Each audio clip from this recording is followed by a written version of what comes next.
A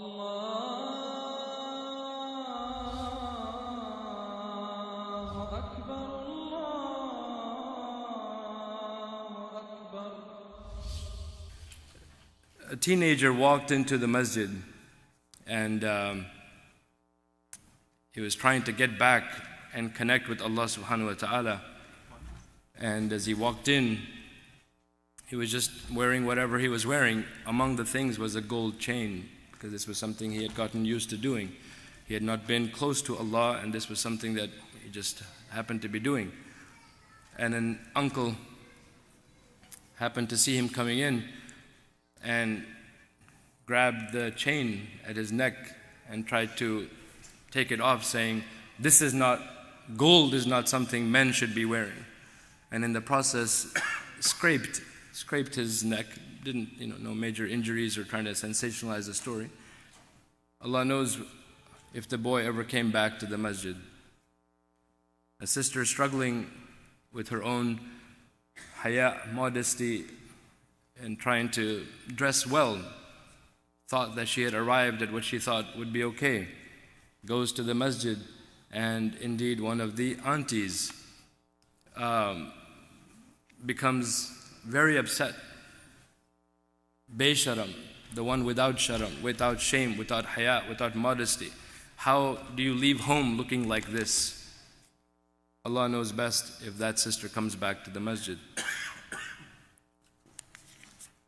We have to ask ourselves, when this topic challenges in engaging in enjoining the good and forbidding the evil, what is it really that's going on? Yesterday I talked about faith and righteous conduct. Then I talked about faith and being tested. So if we are indeed going to, as Brother Ijaz said, the verse is being recited, Kuntum khayra ummah, the best of nations, the best of people, however you want to translate that we have to realize that with that comes responsibility. So with that comes responsibility, because there's nothing in life where you can just say, I've achieved a status or a title or something, and there is no responsibility. So the responsibility in our case, those who respond to the verse, Ya ayyuhalladhina amanu, the ones who have believed and submitted, then there are rights and responsibilities to Allah, rights and responsibilities to oneself, rights and responsibilities to one's family, rights and responsibilities to one's society, close by and of course afar. And indeed, beyond those responsibilities, somebody might even say that maybe this is the purpose of our being blessed with this title or this status of Kuntum Khayra Ummah, that indeed, if we looked at the responsibility that comes with this title, to be blessed nation, to be the blessed nation, that there must be something else that is at play. If you've ever looked into the eyes of a child when they make a mistake, and the child is naturally fitratically inclined, from fitra inclined to shame and some sort of embarrassment, you will realize early on that another child in the same family may commit a wrong, but has a very difficult time admitting that something some wrong occurred. And as we grow older, these things don't leave us. So if you've ever seen a person who knows that they've committed wrong, they feel ashamed, they feel embarrassed, they're already quite sad with themselves. So the second part of Nahi Anil Munkar, we have to talk about the emotional aspect of that interaction as well, because this person already is beating up on themselves for what they've done. So how do I get in that conversation, if you will, that dialogue, if you will, that relationship, if you will, and how do I then remind them that there is a way out, that there is hope? We grew up always being told, taqwa was the fear of Allah, ittaqillah, fear Allah. But Allah Azza wa Jal, in all His hikmah, uses very intentionally the vocabulary that He wants to use. Ya ayyuhalladhina amanu ittaqullaha haqqa tuqatih. Be conscious of Allah as He deserves that you be conscious of Him.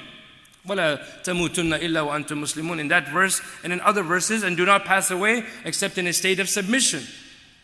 So that God consciousness is not fear of Allah, it's a consciousness that actually promotes self-restraint.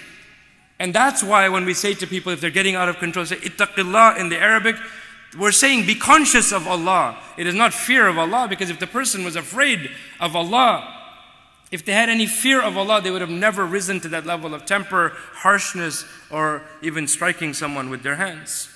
So what do we understand about ma'aruf and munkar? One of our righteous predecessors outlined for us, because I think this is, the challenge for many of us, is that we always look at the, possibly as the brother speakers before me mentioned, that it's the glamour, the glitter, if you will.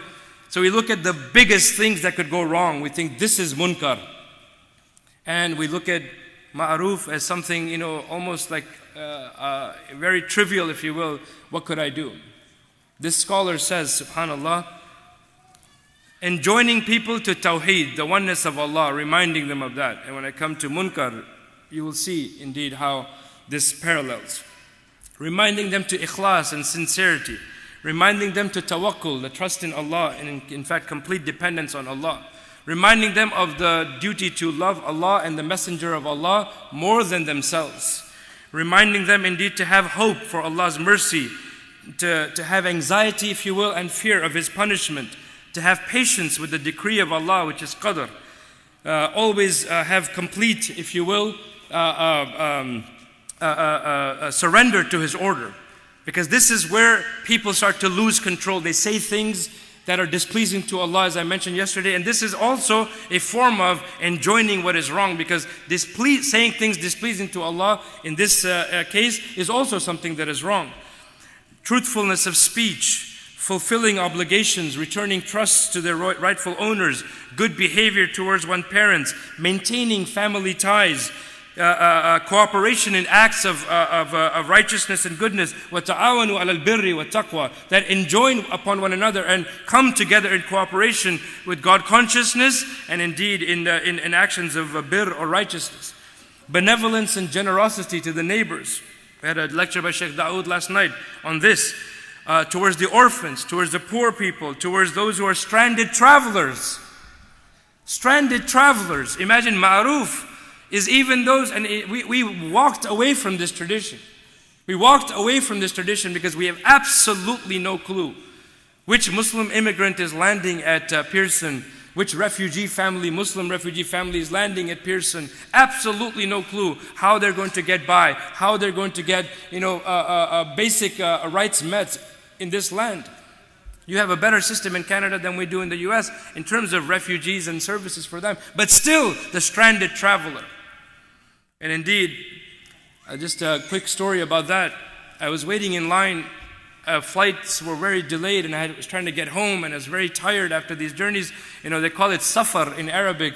I really think in English it's the exact same word, S-U-F-F-E-R, when you travel, safar and suffer, because it's not easy. So I'm standing there, and I really want to get home, and I'm trying to get on the waiting list because this other flight could get me home.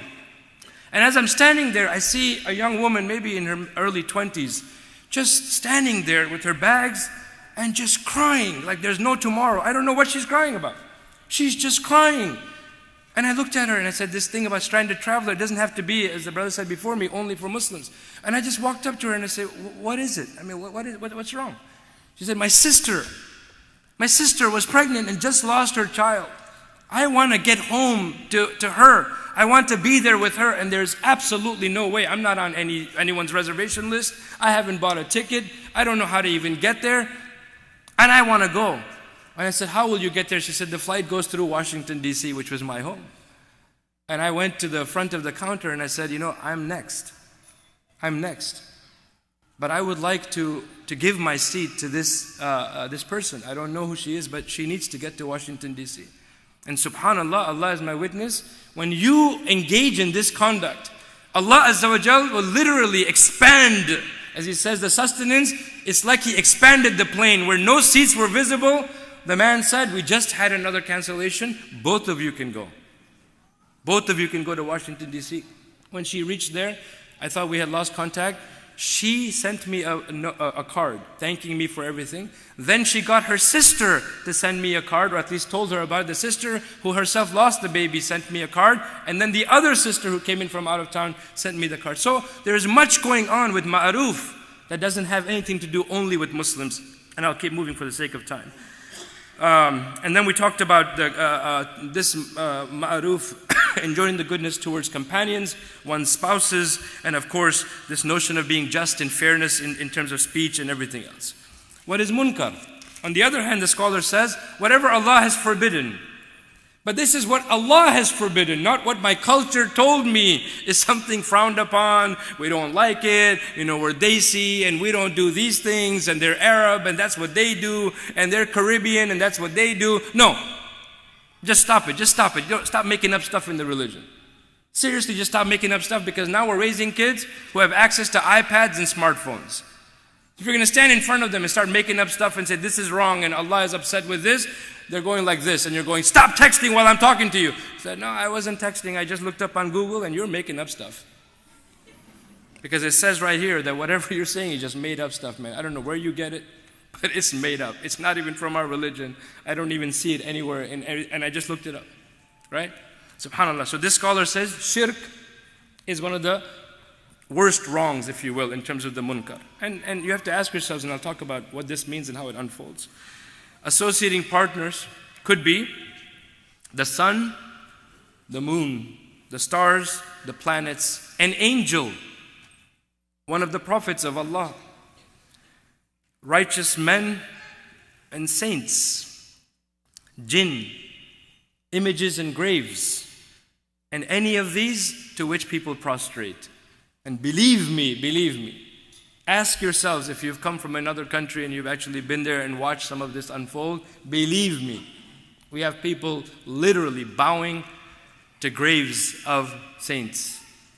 And then they started to make that seem like it was such an amazing connection, literally directly back to Allah, that the Hindus started doing this in India. They have their dargahs, at least in India. I don't know what other countries do. The Hindus start come by and they're going like this, and I don't know what else they're doing. And they're bringing food, right? When Nelson Mandela passed away, he was writing. He had written a lot about Robben Island, where he was imprisoned. And he said one of the places was where there was a saint, a Muslim saint, at least a Muslim revered man, was buried. And it was close to that island, so others would come and do teachings of Islam, and everybody was very popular when they came, because they knew that when people from off the island came, they were bringing lots of food. So the prisoner who really loved to have duty over that area would be the one who knew biryani and samosas were coming. Right? And this is what he wrote. This is what he wrote, because they started noticing the guard that were overseeing it was starting gaining weight. So, lay off the biryani and the samosas, man. But they were coming to do what? Essentially, making mistakes in that. Of course, then there's stealing, taking of interest, and gambling, and breaking of family ties. Among the munkar, cheating in weights and measures, Surah Mutaffifin. Surah Mutaffifin is something, we have to reflect upon, especially those who are in business. Innovations in the acts of worship. So that's what we're talking about. So what are the ways to go about doing this? Well, the scholars tell us that, number one, let your enjoining the good be good itself. Let your enjoining the good be good itself. Right? This means what? That if you're in a masjid and someone is doing something wrong, for you to raise your voice. I've actually seen people stand up and go after the imam in the middle of the khutbah because they think he's going too long. I was in another situation where the brother was very upset and got up and stomped off. It's going too long. And then the brothers told me, the brothers told me that they found him in the parking lot after the salah, after everything was done, and he was there in his car eating. So they went to him and they said, man, you walked off and you were upset because of the time and you didn't pray. He said, well, I have to eat sometime. Right? I have to eat before I go back to work. Right? So there are people who will do this. They will test our patience, but still, let your enjoining of the good be good in itself. And this, the scholars say, friendliness and sympathy is at the core of this. Secondly, the benefits of enjoining the good and forbidding the munkar, or the forbidden, in that the benefits must outweigh the consequences. Allah Azza wa Jal talks about amal salih, the righteous deeds, the righteous conduct. This is all encouraged. Fasad, corruption, or behavior that is like deeply corrupt is forbidden, is frowned upon, is displeasing to Allah. The scholars tell us, if the mafsada, which is the adverse effects, if the mafsada, the adverse effects of what I'm about to do is greater, the adverse effects are greater than the maslahah, which is the benefit, at that point I have to stop. Listen very carefully, because all of us get very emotional and get carried away. I was praying behind a family in another country, subhanAllah, and I came, sort of rushed into the prayer, and I came and stood trying to get my peace, and I look in front of me, there's a teenager with his back, of course his back is to me, and I look, literally his t-shirt had, because we're overseas, they don't have a clue sometimes what American culture is about, a massive hand with the middle finger up. And I'm standing there going, I can't. I'm like, I couldn't pray sunnah, I couldn't focus. I'm like, what in the world is this? So I tapped the guy next to him saying, is this your son? They all smiled, yeah, it's my son. I said, can I talk to you guys? He said, yeah. So I politely told them, just for the sake of the prayer, if they can turn the t-shirt inside out, let's go. You can do that. They went, they turned the t-shirt inside out, they came back to pray. If I would have gotten all righteous, do you know who I am? I'm from America. Do you know what this means? They might have given me one of the fingers, right? Because you Americans think you know everything. You think you can just come and patrol us. We are who we are. We are people who know the religion. So at that point, when the adverse effects, when the mafsada is greater than the maslahah, this in itself is against what Allah enjoined upon us. Because then you are making, if you will, increasing, if you will, the negativity in that arena. Number 3, the method matters. So sometimes we do this, and the Prophet ﷺ, and for the sake of time I'm just paraphrasing, talked about this. Stop whatever is being committed as wrong when you see it with your hand, tongue, and the least of it was what? Feel what? Badly in your heart. In one narration, this is the weakness of faith. In another narration, that person who feels this, who only does this with the heart, they have maybe a mustard seed of faith in them, which is like saying, enjoin in do the other things if you can. But it is at least obligatory upon us to feel that way with our heart. And brothers and sisters, I'm telling you, sometimes, subhanAllah, I just sit there and make adhkar when I see a bad situation unfolding. I just keep saying to Allah, oh Allah, help this to change. Help this to change. And I keep just saying that. I don't do anything else. I just focus and I keep saying that. I just keep saying that because I know Allah is in charge and He will, inshallah, make things much easier than any human intervention. Because we're emotional beings. We go off on things based on ego. And Ibn Masud radiallahu ta'ala anhu was asked, who are the living dead? Who are the living dead? And he radiallahu ta'ala anhu said that he who does not acknowledge the rights as such and does not reject the wrong. So actually he's categorizing us as walking around literally living but dead. Living but dead because we are not carrying out that responsibility. And to start to close, what are the additional challenges? Those who leave what is obligatory in terms of Amr Bil Maruf wa Anil Munkar, this is not a choice, it's an obligation. They leave it saying, well, the Quran also says, I'm only responsible for myself. That nobody else can take responsibility for me, and I'm only responsible for myself, so I'm not going to do that. I'm going to leave it for someone else. Especially in the Canada and the US, we're all big on, well, let them do what they want to do. It's a free country. Are you serious? Right? Are you serious? Right? If the person comes into the masjid, as one imam told me, and literally Fajr prayer. The Fajr prayer is 2 rakahs. And right in the middle of the first rakah, their phone goes off. And the phone, the tune of the ringer is a Bollywood song. And they don't want to turn it off. And that Bollywood song goes on for 2 rakahs because they're not turning it off and the person keeps calling back.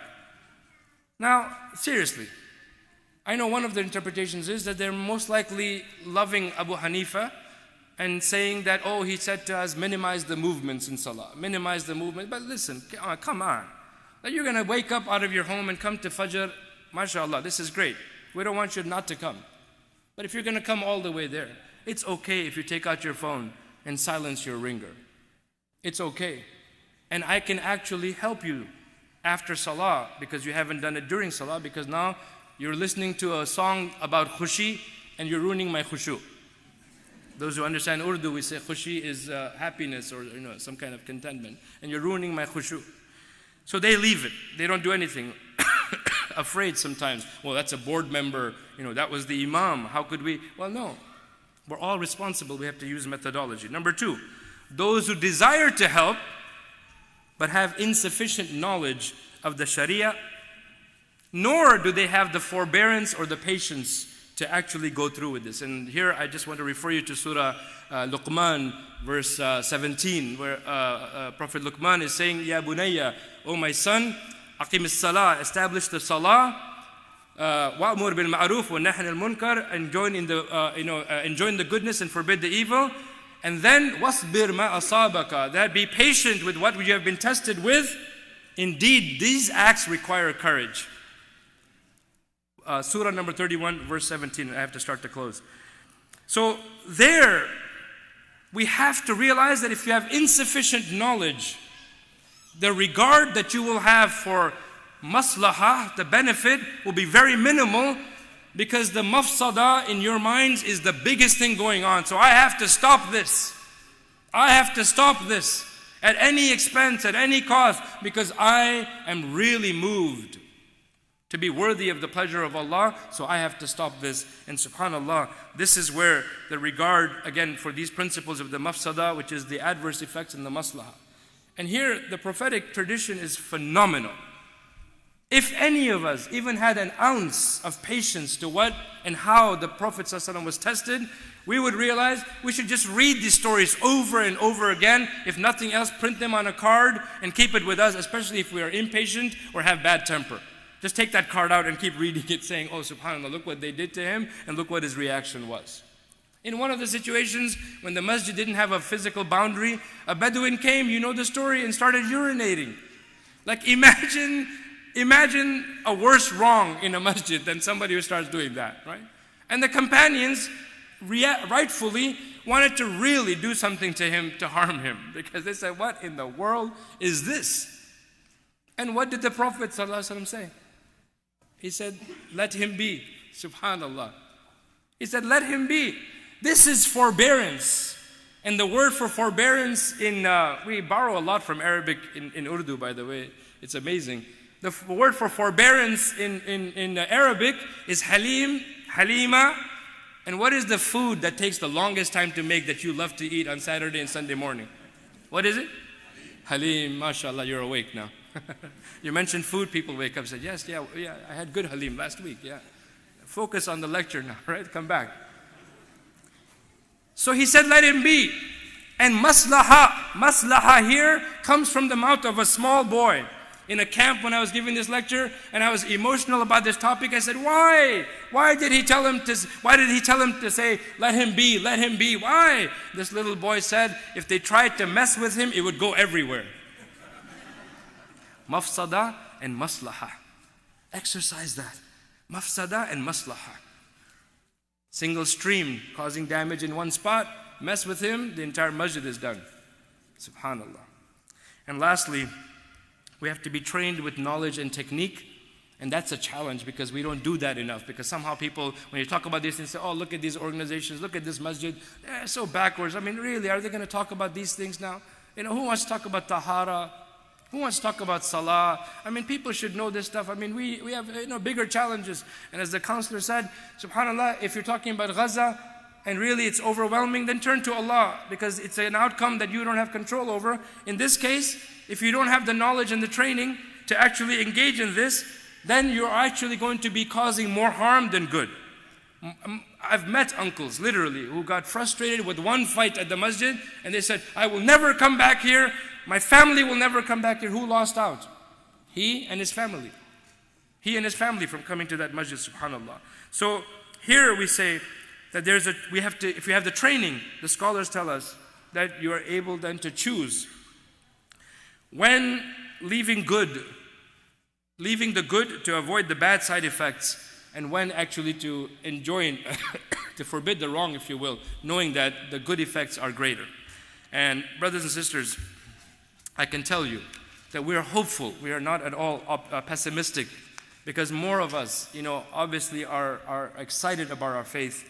But really, what's going to end up happening is that if we do not separate from culture, personal understandings, family understanding sometimes. I remember one boy said he was home after not being with his family from college and came home to pray, and he just stood in prayer and he was just praying. After he finished, his mom said, the Arabs keep their feet out that far. We Desis, we don't keep our feet that far. I mean, seriously? Seriously, in the all scheme of things, that's what you're picking up on? Right? What is that? It's made up. Where did you get that from? The Prophet ﷺ only said, pray as you have seen me praying.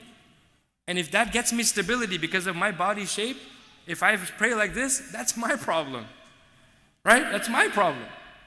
So culture, tradition, right? Personal understanding, to separate them out. And so in closing, what I began with, just a quick summary, that indeed we have to understand what are the ma'aruf, what are the things that should be enjoined, what are the munkar. What are the things that should be forbidden, if you will? And not forbidden in the sense of like you're going over there as the mutawwa or the police. It is to, with compassion and forbearance and patience, really have patience of Nuh alayhi salam, as I mentioned to the youth session yesterday. 950 years calling the people, subhanAllah. What have we done? Like call people for a minute and then we get upset? Right? We get upset, they're not listening, they don't understand. Maybe it's our language. Not language in terms of accent. I don't even really care about that anymore. I'm talking about language in terms of actual, the words that we use to help people understand what they're doing and how it can be better, and what they're doing that's wrong, that they should be stopping. So as we close, we ask Allah subhanahu wa ta'ala indeed to accept all of our efforts, the organizers especially, and the volunteers and the attendees. May Allah indeed bring us all together, help us to be better in our own faith, in the understanding of our faith, and indeed in the practice of that. Jazakumullahu khairan. And keep us in your dua, inshallah, myself and my family. Jazakumullahu khairan. Assalamu alaikum wa rahmatullahi ta'ala wa barakatuh.